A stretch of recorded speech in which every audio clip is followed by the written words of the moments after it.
This past week, I have been preparing for our message today on the idea of broken and beautiful humanity. I was looking for an illustration that might to bring those two realities together for us. And I thought back across the years. I thought it would be good to reflect on some of my own experience in this area that might make it a little bit real and accessible. I looked back across the years because what I wanted was a story from far away that I could have distance and objectivity on. But there occurred a moment in this week that so clearly spoke to this issue. I come confessionally before you today to bring that story. I have been working on trying to live a more healthy life by endeavoring to eat more with a greater focus upon my health. And as a part of that regime, I try to eat a bowl of fruit and related substances each day, but that involves me preparing the fruit, cutting pieces up and that sort of thing. We have a compost bin and all of the scraps of the fruit go into the compost bin. In order to make that process possible, Emmy has a plastic bag in the kitchen that we put the fruit scraps in, and of course other scraps as well. But there's an important piece of this story that you need to know. Emmy hates flies.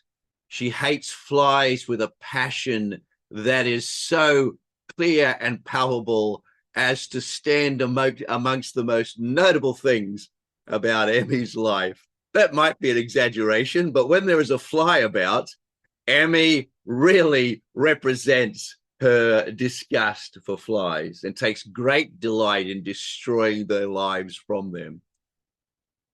I, over the last few weeks, have become increasingly aware as we delve into these issues of love in the practical world that I should try and find more ways of expressing my love for Emmy. So I have been trying to focus on details that might touch her. I am not a detail person. It terrifies me to have to be responsible for details, which so often is reflected in the way we do our services. And I recognize that that because of that, I need to focus in the moment, particularly if I'm trying to express my love for Emmy.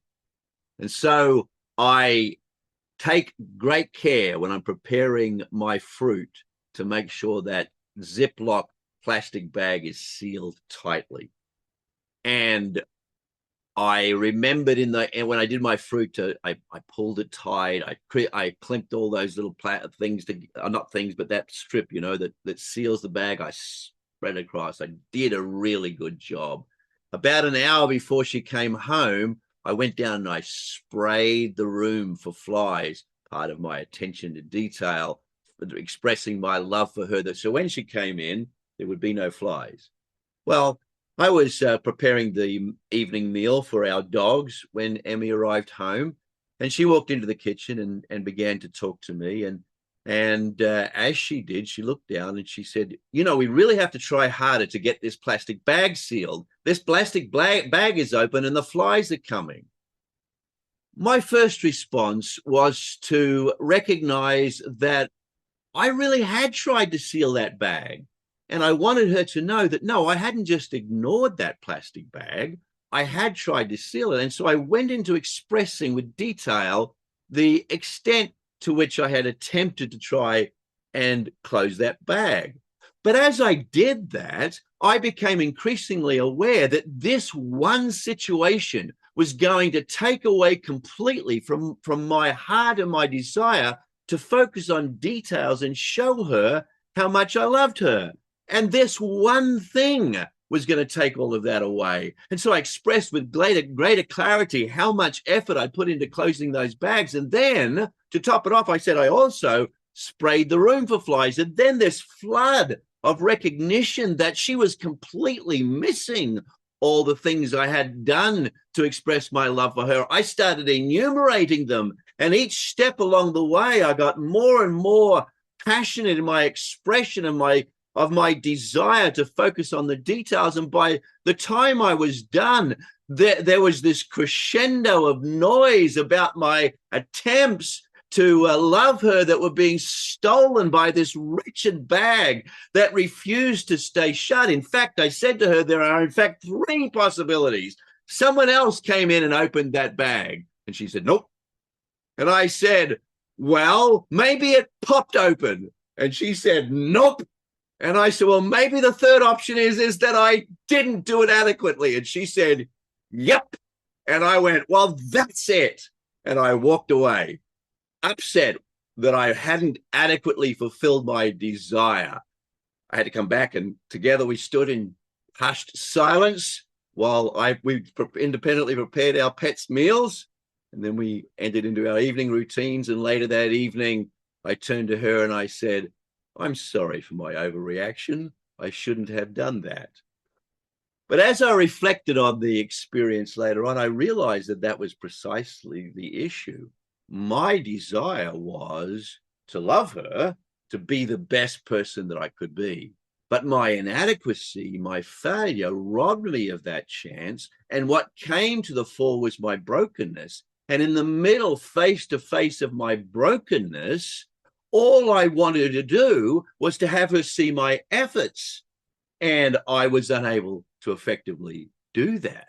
And hence my frustration level increased.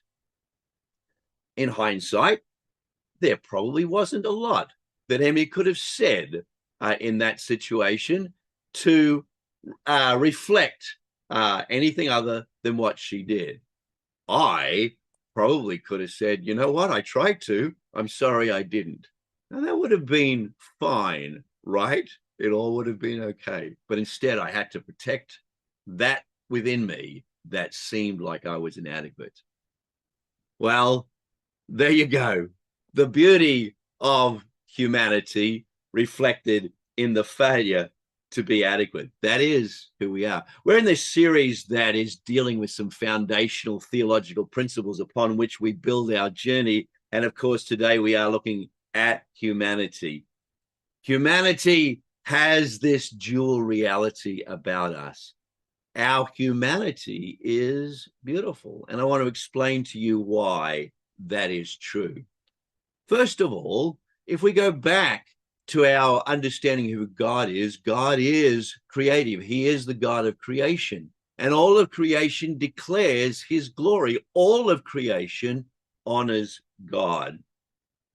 But here's the interesting thing.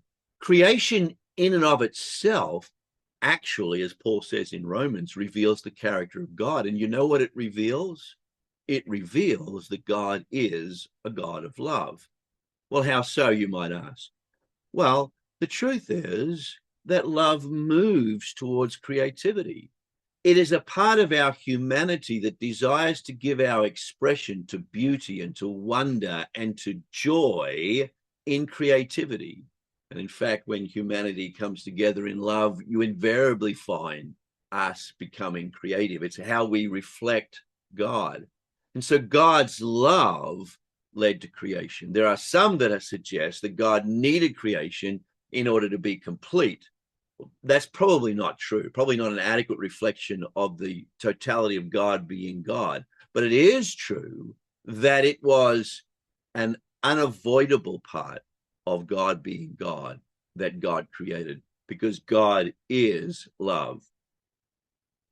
And love moves to create. This is reflected in Psalms 19:1. It says, the heavens declare the glory of God, and the skies proclaim the work of his hands. In all of creation, there is represented the glory of God. But look at this statement that it makes a little bit later in this psalm. It says, the precepts of the Lord are right, giving joy to the heart. That means that the way that God relates to the world and the way that he reveals himself and that which he requires of us in response is right. And that response brings joy to the human heart. We're going to circle back to that very idea. But here is a truth that moves on from the creative God. Creation honors humanity. If we look at Genesis in the way that it is intended to be, we often overlay our historical understandings and our modern world upon Genesis, and we read that into it. But in fact, Genesis is written in order to reflect that the ancient nation of Israel exists to reveal the character of God. If you look at Genesis, it's all about the creation of Israel. And the creation of Israel is intended to reflect who God is to all of humanity, so that all of humanity can come into that rightful place that we are in fact called to reveal the character of God. And so you and I are created to reveal the character of God, and that is an honorable place. The first step in the revelation of who God is the creation of humanity. All of creation up to the point of the creation of humanity existed simply as an expression of God's love. But when he created humanity, he created a being that could interact with him in a way that would reflect back to him who he truly is in a relational capacity. When God created the world, step by step, it is said that what he did was good. But then, of course, he created humanity, and the scriptures say it was very good. You and I are the product of the very good. And that remains the central truth of all of our humanity, despite our fears, despite our troubles, despite our struggles, despite our failures and our inadequacies. In fact, our failures and inadequacies become the opportunities for God's love to step in and bring transformation. But that very good is reflected in these things about humanity. Humanity is created in the image of God, and that image of God is understood in the natural image of God. This is the way that John Wesley understood who humanity really is. The natural image of God is our understanding, our will, and our liberty. And all of these things make us a spiritual being. So our natural image of God is that we are spiritual beings expressed through our understanding, will, and liberty. We have a political image of God. This is actually really, really exciting. We were created to reign with God as part of God's revelation. God invited humanity, created humanity for the express purpose of caring for, of loving creation in a way that reveals the character of God. It is the fall that caused humanity to have this awkward relationship with creation. But if we become the people who we're really supposed to be, we love creation, don't we? We love our pets. We love the images that we see of the world around us, the mountains, the valleys, the trees, the seas, the ocean. We love creation, and that is the love that God has placed in us, because he has called us to rule with him. And reigning with God is not about control or dominance. Reigning with God is the revelation of his love. And finally, we are a moral being, living out the character of God as holy love. We're called into this life to live out the character of God. That is what it is to be a moral being. It's not the behaviors that we mark as moral behaviors. At the very best, they are representative of what it is to be a moral being, but they aren't the same thing. To be a moral being is to live out the holy love of God. And so why then was humanity created? Well, the purpose of humanity, Wesley says, is to be capable of God, which is a wonderful statement, because it means a number of things. It means, first of all, that we are capable of understanding God. We are capable of grasping adequately for our being, our existence, and understanding of who God really is. We are capable of that, but we are also capable of revealing who God is. And this is true today. Despite the loss, despite the struggle, despite the failure, it remains to be true, and it continues to be true, that all of humanity is still capable of God. But humanity is broken.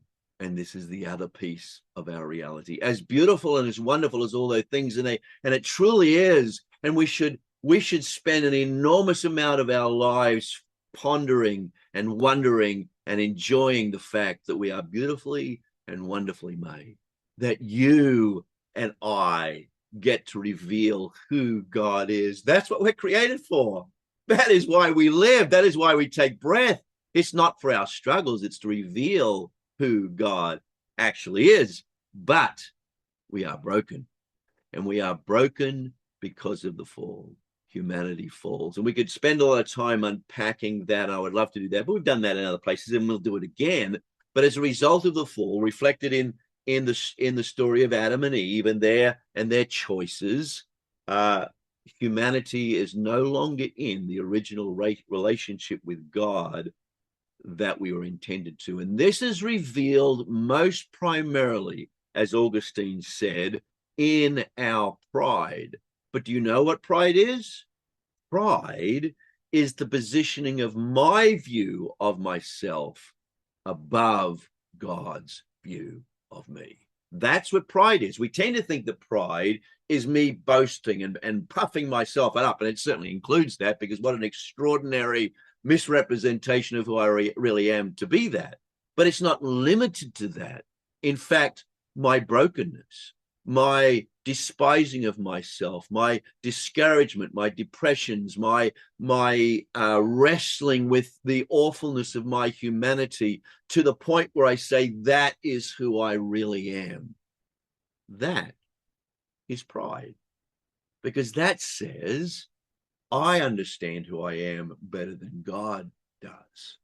And God says, I love you. I give myself for you.